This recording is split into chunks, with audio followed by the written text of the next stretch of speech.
तो ये कहानी एक ऐसी सांप की है जो एक लड़की को बचाता है अपनी ही मलिका से। कहानी के शुरू में हम एक पहाड़ को देखते हैं जहाँ पर बहुत सारे सांप थे। हम एक आवाज सुनते हैं जो कह रही थी कि जब से दुनिया बनी है इंसान अपनी मोहब्बत को धोखा देता आया है। बहुत सालों पहले सांपों की मलिका ने कहा था कि ए इंसान मुझसे मोहब्बत ना करना। एक इंसान को सांपों की मलिका शाहमरान से मोहब्बत हो गई, पर उस आदमी ने शाहमरान को धोखा देकर मार दिया, जिसके बाद उसके पास पछतावे और दुख के अलावा कुछ न बचा। फिर इसके बाद बहुत से सवाल उठे, क्या इंसान ही है जो हमेशा धोखा देता है? वहीं पर हमें एक आदमी दिखाया जाता है जो पहाड़ से कूदकर अपनी जान दे देता है, पर फिर भी वो नहीं मरा था। और ये वही आदमी था जिसने शाहमरान को धोखा दिया था। अब ना तो उसको मौत आती थी और ना ही वो सुकून की जिंदगी जी रहा था। फिर इसके बाद कहानी में हमें एक लड़की दिखाई जाती है जिसका नाम सासू था। वो बाथरूम में खड़ी कोई दवाई खा रही थी और काफी हिम्मत के बाद फिर ट्रेन में चढ़ती है। हमें यहाँ पर पता चलता है कि सासू अपना शहर छोड़कर अपने नाना के पास जा रही थी। वो जब अपने नाना के पास आती है तो सवाल जवाब करती है, क्योंकि इसके नाना ने इसके मॉम को बगैर किसी वजह के छोड़ दिया था। ये अपने नाना से गुस्से में सवाल करती है और फिर यहाँ से चली जाती है। वहीं पर दूर खड़ी एक लड़की सासू को ही देख रही थी और इसके बारे में जाकर वो अपने भाई मारान को बताती है। इसको देखकर ऐसा लग रहा था कि जैसे ये यहाँ पर सासू का ही इंतजार कर रही हो। मारन की बहन आकर इन सब बातों का अपने डैड को भी बताती है। मारन के डैड जब ये सुनते हैं तो वो फौरन सासू को ढूंढने का कहते हैं। इन सब बातों की आखिर बचा क्या थी ये हमें आगे जाकर कहानी में पता चलेगा। खैर इसके बाद सासू अपनी यूनिवर्सिटी में आ जाती है, क्योंकि वो साइकोलॉजी नफ्सियात की लेक्चरर थी और अपने नाना के शहर में भी इसलिए आई थी क्योंकि उसकी एक प्रेजेंटेशन थी। जब उसकी सीनियर ये प्रेजेंटेशन सुनती है तो वो उसको कहती है कि तुम एक सेमेस्टर यहाँ पर रहकर क्यों नहीं पढ़ाती। सासू ने भी मना नहीं किया था और इस बात को मान जाती है। जब ये यूनिवर्सिटी से वापस आती है तो इसके नाना इसके पास आते हैं और इसको बताते हैं कि तुम्हारी मॉम जानती थी कि मैं कहाँ पर हूँ, इसीलिए वो मुझे खत भी लिखा करती थी। वो सबूत के तौर पर सासू को सारी खत देती है। जब सासू को ये पता चलता है अब वो सोचती है तो फिर उसकी मॉम इतनी ज्यादा परेशान क्यों रहती थी। सासू ये सब जानने के लिए अब हिम्मत करके अपनी मॉम के खत को पढ़ने लगती है, जिसमें उन्होंने बिल्कुल ऐसा ही लिखा था जैसा अब सासू की हालत थी। ना उनको नींद आती थी और ना ही सुकून। अजीब अजीब सपने आते थे। सासू जब सो गई थी तो देखती है उसकी मॉम बहुत ज्यादा मुसीबत में है। तभी ये नींद से जाग जाती है। अब इसको नहाना था, पर इसको पता चलता है कि जिस होटल में ये रह रही थी वहाँ वॉशरूम में पानी नहीं आ रहा था, इसीलिए ये झील पर जाकर नहाने लगती है। पर तभी अचानक से एक तेज हवा का झोंका आकर सासू के कपड़े भी दूर उड़ा ले गया था। वहीं पर मारन भी था। सासू मारन से मदद मांगती है और यहाँ पर होती है इनकी पहली बार मुलाकात। मारन जब घर जाता है तो अपने घर वालों पर बहुत गुस्सा होता है, क्योंकि इन्होंने जानबूझकर इसको झील पर भेजा था। क्योंकि मारन के घर वाले ये कहते थे कि एक भविष्यवाणी पेशन गोई एक सच है जिसके लिए मारन को सासू से मिलना होगा। पर मारन इन बेवजह की बातों पर यकीन नहीं करता था, इसीलिए वो अपने घर वालों से भी गुस्सा हो रहा था। उसी रात सासू एक त्योहार में जाती है जहाँ पर वो एक औरत को लॉकेट बेचते हुए देखती है, जो सबको शाहमरान की कहानी बता रही थी कि वो वापस आएगी और फिर से मोहब्बत को जिंदा करेगी। सासू भी इन बातों पर यकीन तो नहीं करती थी, पर फिर भी न जाने उसे क्या हो गया था। वो लॉकेट को खरीद लेती है। तभी उसको वहाँ पर एक सांप की आवाज आती है और ये जलती हुई आग के पास चली जाती है, पर अचानक से वो आग भड़क गई थी। चारों तरफ आग लग जाती है और वहीं पर सासू बेहोश हो जाती है। मारन वहाँ पर आकर उसे बचा लेता है और उसको उसके नाना के घर पर छोड़ देता है। सुबह जब सासू उठती है तो अपने नाना से पूछती है कि मैं यहाँ पर कैसे आई। वो बताते हैं कि मैंने तो तुम्हें सोते हुए देखा था तो मुझे लगा तुम खुद आई होगी। तभी सासू सामने घर में जाती है जो मारन का था। ये उससे पूछती है कि कल रात क्या हुआ था, पर वो तो साफ मुकर दिया था कि ऐसा कुछ नहीं हुआ, न कोई आग लगी न मैंने तुम्हें बचाया। सासू अब काफी परेशान हो चुकी थी। उसे सब जानना था कि उसके साथ हो क्या रहा था। इसके बाद हमें मारन की फैमिली दिखाई जाती है जो बैठे बात कर रहे थे कि आग ही उस प्रेडिक्शन, उस भविष्यवाणी की पहली निशानी है। सासू ही वो लड़की है जो हमारे काम आ सकती है। पर मारन यहाँ पर अभी भी अपने डैड की बातों के सख्त खिलाफ था। वो कहता है कि आपकी फजूल भविष्यवाणियों की वजह से किसी की भी जिंदगी को ऐसे खतरे में नहीं डालूंगा, क्योंकि वो जानता था कि अगर सासू उससे प्यार करने लगी तो उसको बहुत बड़ी कीमत चुकानी होगी। उधर सासू अपनी सारी दवाइयाँ फेंक देती है क्योंकि उसे ऐसा लग रहा था कि ये दवाएं उसके दिमाग पर गलत असर कर रही हैं। उसे वो सब भी दिखाई दे रहा है जो असर नहीं है। दूसरी तरफ हमें पता चलता है कि मारन कोई आम लड़का नहीं था, बल्कि वो एक इच्छाधारी नाग था जो सांप और इंसान दोनों था, और उसकी फैमिली में भी सारे सांप थे। इसके बाद एक जगह पर कुछ लोग दिखाए जाते हैं जो शामरान के किले पर ट्रिप पर गए थे, पर न जाने उन्हें क्या हो गया था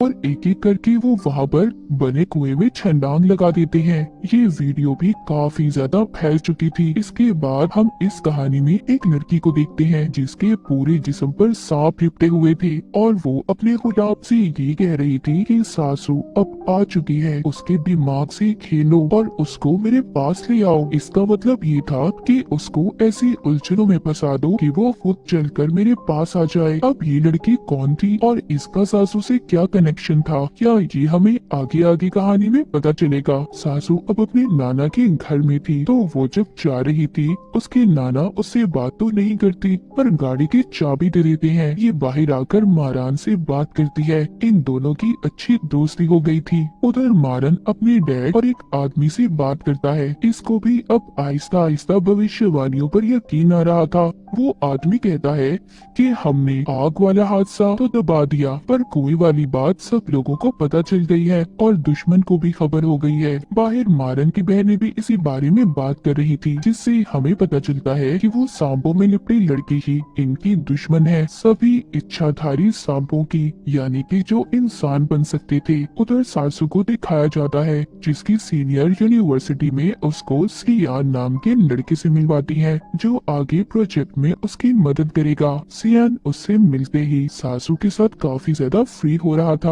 सासू भी जब वो कुएं वाली वीडियो देखती है तो डर जाती है। तभी उसको ख्याल आता है कि उसने जो त्योहार वाले दिन लॉकेट खरीदा था वो कहाँ है। वो उस आग वाले हादसे में गुम हो गया था, इसलिए ये अब उस स्टॉल वाली औरत को ढूंढने मार्केट में जाती है, जहाँ पर इसे औरत तो नहीं मिलती पर एक आदमी अपना पीछा करता दिखाई देता है जिसने काले रंग के कपड़े पहने हुए थे और अपना चेहरा ढका हुआ था। ये देखकर सासू जब उसके पीछे जाती है तो वो गायब हो गया था। वहीं पर एक और आदमी था जो सासू से काफी बदतमीजी कर रहा था और उसको वहाँ पर जितने भी लोग थे अजीब नजरों से देख रहे थे। सासू सब देखकर बहुत ज्यादा परेशान हो जाती है। रास्ते में उसे मारन मिलता है जिसे मिलकर ये सब बताती है। मारन इससे कहता है कि तुम्हें वापस घर चले जाना चाहिए, ये जगह तुम्हारे लिए खतरनाक है। पर उल्टा सासू उसकी बात समझने की बजाय उससे कहती है तुम मेरे बारे में जानते ही क्या हो जो मुझे ऐसी नसीहतें कर रहे हो। मारन कहता है मैं देख सकता हूँ तुम डरी हुई हो। ये सुनकर सासू खामोश हो गई थी क्योंकि सच में ऐसा था। रात को घर पर मारन की बहन उससे बात करती है, कहती है कि तुम यकीन क्यों नहीं कर लेते सब बातों पर। तुम और सासू एक दूसरे की जरूरत हो, तुम ही हो जो उसके लिए बने हो। पर मारन कहता है नहीं, मैं ऐसा नहीं कर सकता। और इसी भविष्यवाणी की वजह से बहुत सी औरतों की जान गई है, पहली सासू की मॉम की और फिर हमारी मॉम। अब मजीद ये सब बर्दाश्त नहीं करूंगा। लेकिन इन सब बातों के बावजूद मारन सासू से दूर नहीं जा रहा था। सासू के नाना वही दवाइयाँ खा रहे थे जो सासू खाया करती थी। इसका मतलब ये था कि ये कोई इनकी खानदानी बीमारी थी। रात को सासू जब सो रही थी तो वही मशकूक आदमी इसके कमरे में आता है। सासू का लॉकेट भी उसके पास ही था। वहीं पर एक बहुत बड़ा सांप आता है, सोते हुए सासू पर लिपट गया था। सासू इन सब से डरकर जब उठती है तो इसके बारे में वो नहीं जानती थी ये कोई सपना था या हकीकत। इसीलिए सासू इन सब से तंग आकर झील में तैरने चली गई थी। अगली सुबह जब ये यूनिवर्सिटी जाती है तो सियान इसको खाना खाने के लिए साथ ले जाने का बोलता है। जब ये खाना खा रही थी तो सासू जब वॉशरूम जाती है इसको वहाँ से सांपों की आवाज आ रही थी। पर उसको वहाँ पर ऐसा लग रहा था कि जैसे ये पानी की आवाज थी। पर उसके जाते ही वहाँ पर वही आदमी था जो अब तक इसका पीछा कर रहा था। फिर जब सियान सासू को घर छोड़ता है, मारन भी अपने घर के बाहर खड़ा था जो इन्हीं को देख रहा था, जिससे हमें पता चलता है कि मारन सियान को जानता था। इनका आपस में कोई रिश्ता तो था पर अच्छा नहीं था। अब रात को सासू अपने नाना के हाथों पर निशानों को देखती है जो ऐसे थे जो हाथ बांधने से बचते हैं। अगले दिन सासू जब यूनिवर्सिटी थी तो मारन की बहन अपनी बहन को कॉल करती है कि वो सासू का ख्याल रखे, पर इससे पहले वो उसका ख्याल रखती बहुत देर हो चुकी थी। वो उस आदमी को देख लेती है जो इसका पीछा कर रहा था। वो उसका पीछा करती एक खाली कमरे में आ गई थी। वो जब अंदर जाती है तो सासू वहाँ पर एक बहुत बड़ा सांप देखती है और कमरे का दरवाजा खुद ब खुद बंद हो गया था। पर सियान वहाँ पर आकर उसे पहचान लेता है और कहता है कि सिर्फ तुम्हारा कोई वहम है और कुछ नहीं। सासू अपने साथ होने वाली इन हादसों से अब अवंसार हो चुकी थी। वो अपने घर चली जाती है, पर तभी हमें यहाँ पर पता चलता है कि सियान भी एक सांप था जिसको सासू का ख्याल रखने के लिए भेजा गया था। उधर मारन के डैड के पास एक बूढ़ा आदमी आता है जो उन्हें बता रहा था कि एक बदले की बू शामरान के किले से नहीं बल्कि यहीं से आ रही है। ये सांप अब भविष्यवाणियों पर यकीन नहीं करते और अगर उनकी असलियत इंसानों के सामने आ गई कि हमारे जैसे सांप उनके दरमियान में रहते हैं तो किसी के लिए भी अच्छा नहीं होगा। वो बूढ़ा आदमी कहता है अगर दोबारा से इंसान और सांपों के दरमियान मोहब्बत ना हुई तो शामरान वापिस नहीं आ पाएगी और हम सबके साथ बहुत बुरा होगा। उधर सासू अपनी मॉम का अगला खत पढ़ती है जिसमें लिखा था कि उन्हें नींद में चढ़ने की बीमारी है और यही वजह थी कि वो खुद को बांध कर सोती थी। तभी सासू को उसके नाना के निशान याद आते हैं। इसे पता चलता है कि ये बीमारी उसकी मॉम और उसे विरासत में मिली है। जब वो चेक करती है तो उसे अपने नाना की अलमारी से दवाइयाँ भी मिलती हैं। रात को जब उसके नाना घर आती है तो सासू बहुत ज्यादा नशे में थी। वो अपने नाना से कहती है कि आपकी वजह से मेरी और मेरी मॉम की जिंदगी खराब हुई, पर उसके नाना उसको चुप करवाते हैं। तभी मारन जब ये देखता है कि सासू कितने नशे में है तो वो उसके पास आ जाता है, पर सासू उसके साथ अजीब हरकतें कर रही थी। जब सुबह होती है तो मारन कुर्सी पर बैठा सो रहा था। सासू उसके पास जाती है। वो उसको बताता है कि कल रात तुम नशे में थी और मैं चाहता तो तुम्हारा फायदा उठा सकता था, पर मैंने ऐसा नहीं किया। जब सासू अपने नाना के साथ भेंट कर रही थी तो दोनों एक दूसरे को अपनी बीमारी के बारे में बताते हैं। वो दोनों अब अपना रिश्ता ठीक करने की कोशिश कर रहे थे। सासू अब मारन के पास जाती है। ये दोनों एक दूसरे को पसंद करने लगे थे, पर जब मारन सासू के साथ था तो महसूस करता है जैसे उसके पास कोई सांप हो और मारन ने उस सांप को पकड़ भी लिया था। ये जब अपने डैड के पास आता है तो उसके डैड कहते हैं कि आखिर ये सांपों की लड़ाई कब तक चलती रहेगी। उधर हमें दिखाया जाता है कि सियान सासू से मिलने आता है। जब ये वापस घर जा रहा था तो हमें यहाँ पर पता चलता है कि ये उसी आदमी का बेटा था जो मारन के डैड के साथ काम करता था, पर अब सियान भी मारन के खिलाफ था। उसके डैड समझाते हैं कि देखो, जिस बात का कोई फायदा ना हो हमें उस बात को छोड़ देना चाहिए और तुम सासू से दूर रहो। अगली सुबह जब सासू की आँख खुलती है तो वो जंगल में थी, जिसके बारे में उसे खुद भी समझ नहीं आ रहा था कि ऐसा क्यों है उसके साथ। तभी एक सांप आकर उसे काट लेता है। वहीं पर वो मशकूक आदमी भी था जो अब तक इसका पीछा कर रहा था। इससे पहले वो सासू को कुछ करता, मारन आकर उसे बचा लेता है और उसके जिस्म से जहर भी निकालता है। ये उसे अपने घर ले गया था जहाँ पर बाकी का इलाज इसकी बहनें करती है। जब सुबह को सासू को होश आता है तो मारन उसको बताता है कि तुम मुझे बेहोशी में मिली थी, तुम्हें सांप ने काट लिया था। सासू उसकी बातों पर यकीन करके अपने घर तो चली जाती है, पर अब सासू को सब कुछ याद था कि उसके साथ हुआ क्या है, इसीलिए वो सब बातों के बारे में पता करना चाहती थी। उधर जिस सांप को मारन ने पकड़ा हुआ था, मारन उसके पास जाता है और पूछता है कि तुमने ऐसा क्यों किया। वो कहता है कि इंसान हमारे दुश्मन है और जानवरों को अपना गुलाम बनाना चाहते हैं, पर सांप अब ये बर्दाश्त नहीं करेंगे, इसीलिए मैं और मेरी मलिका मिलकर इंसानों के खिलाफ जंग लड़ेंगे। ये अपनी उसी मलिका की बात कर रहा था जो लड़की हमने सांपों में लिपटी हुई देखी थी, और वो जो मशकूक आदमी था जो सासू का पीछा कर रहा था वो भी उसी का भेजा हुआ गुलाम था। मारन कहता है ठीक है मैं मानता हूँ, पर तुम भी जंग लड़ोगे, हम में और इंसानों में क्या फर्क रह जाएगा। वो सांप कहता है कि हमारी मलिका जाग गई है और अगले ही सीन में हम उस सांपों में लिपटी लड़की को जागते हुए देखते हैं, जिसकी जागने से बड़ी तबाही होने वाली थी। अब सासू भी मारन के घर पर आई थी, जहाँ पर वो सच जानना चाहती थी कि ये लोग कौन है और उसका इनसे क्या रिश्ता है। पर मारन की सारी फैमिली उसे अपनी बातों में ही उलझा देती है। पर मारन की बहन को पता चल गया था कि सासू सब जान चुकी है। उधर मारन की चिल्स भी उतरने लगी थी, क्योंकि इन सांपों की स्किन जल्द नहीं आती थी और इसी दौरान ये बहुत ज्यादा कमजोर भी हो जाती हैं। यूनिवर्सिटी में सासू को शामरान के बारे में जानना था, इसीलिए ये अपने स्टूडेंट्स को उस पर रिसर्च करने का कहती है। जब सियान ये देखता है तो काफी परेशान हो जाता है। इधर ही मारन भी आ गया था। सियान मारन को देखकर कहता है कि तुम्हें मुझसे दोस्ती कर लेनी चाहिए, क्योंकि तुम और मैं एक दूसरे की असलियत तो जानते ही है, और क्या पता आने वाले वक्त में तुम्हें मेरी जरूरत पड़े। और ये मारन को अपना कार्ड देकर चला जाता है। मारन सासू को अपनी पुरानी हवेली में ले गया था, जहाँ पर ये उसे झूठ मूठ की कहानी बताता है कि हमारे यहाँ बहुत सारे दुश्मन हैं और हमारी खानदानी लड़ाई बरसों से चली आ रही है। अब इधर हमें दो कहानियाँ बताई जाती हैं। एक तो मारन का पता चलता है कि उसके साथ बहुत से राज जुड़े हैं। उधर सासू की फैमिली जो आज तक कभी सुकून में नहीं रह सकी थी, पर इन दोनों में एक बात सेम थी कि इन दोनों अकेले थे और दोनों को एक दूसरे की जरूरत थी, एक दूसरे को पसंद करने लगे थे। जब ये दोनों साथ थे तो तभी मारन की सांप वाली जिल्द बाहर आने लगी थी। वो सासू के पास से चला जाता है। इसके बारे में उसके दुश्मनों को भी पता चल गया था कि मारन अब कमजोर हो चुका है। तभी ये कॉल करके सियान को बुलाता है और सासू को लेकर चला जाता है।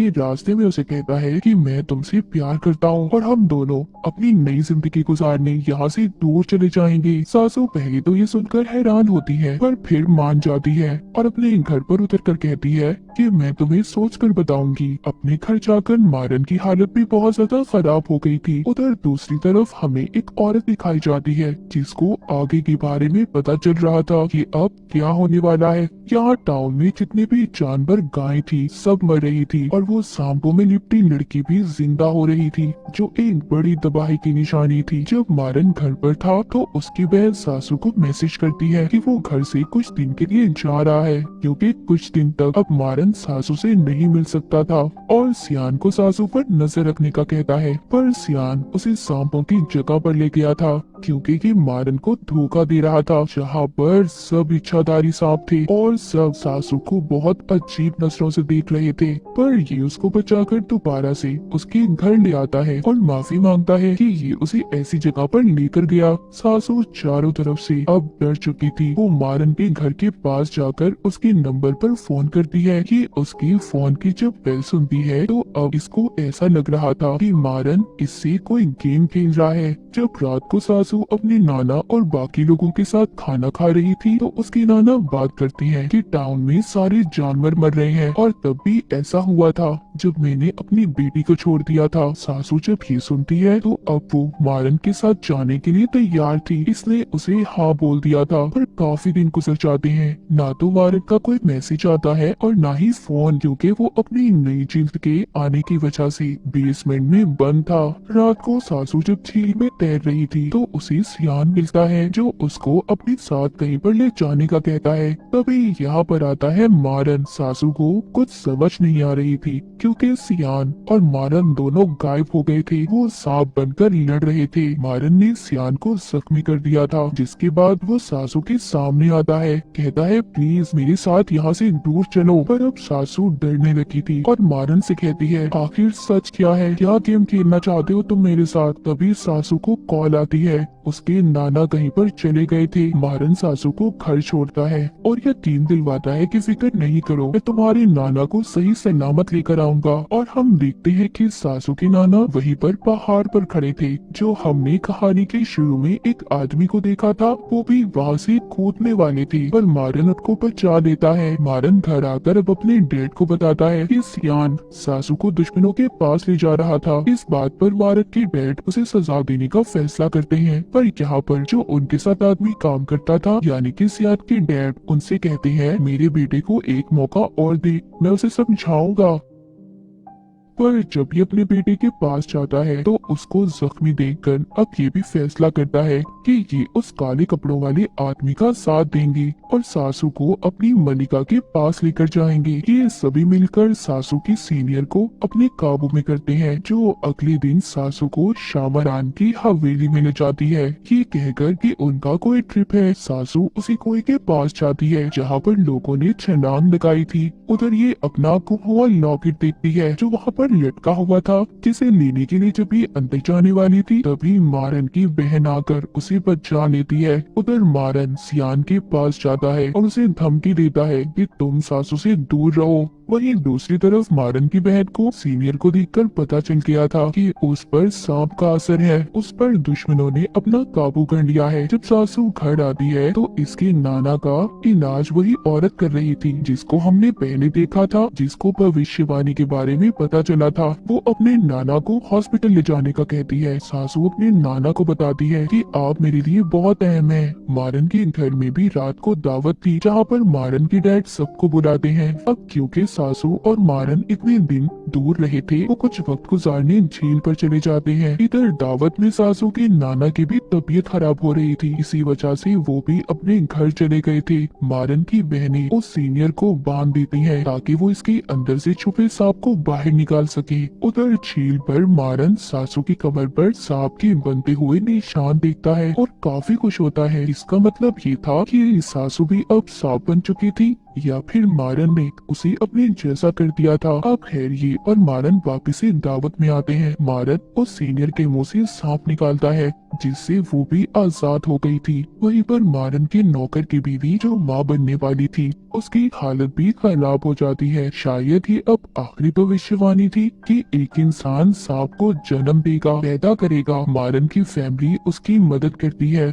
उधर सासू के घर पर मारन उसके साथ था। उसके नाना ने जहर खा लिया था, इसीलिए मारन उन्हें बचाने की खातिर अपने असल रूप में आ गया था, यानी कि एक इच्छाधारी नाग के रूप में। अब यहाँ पर हमें असल कहानी पता चलती है कि सासू के नाना ही वो आदमी थे जिन्होंने शामरान से मोहब्बत की थी पर उसको धोखा दिया था। यहाँ पर सासू को अब मारन बताता है कि तुम्हारे नाना ने शामरान मलका को धोखा दिया था। उसके किले का पता इंसानों को बताया, जिसका पता शामरान की बहन को चल गया था। वो इंसानों के खिलाफ हो गई तो शामरान ने उसे अपनी ताकतों से गहरे कुएं में कैद कर दिया और अपनी सारी ताकतें तुम्हारे नाना को दे दी, जिससे वो कभी भी मर नहीं सकती थी चाहे कुछ भी हो जाए। और उनकी सजा उनकी आने वाली नस्लों को भी बर्दाश्त करनी है। वो जब मरने की कोशिश करते हैं तो दोबारा जिंदा हो जाते हैं और फिर से याददाश्त गुम होने के बाद एक नई जिंदगी जीने लगते हैं। और भविष्यवाणी यही है कि एक इंसान को सांप से मोहब्बत होगी, जो इंसान तुम्हारे नाना के खानदान से होगा,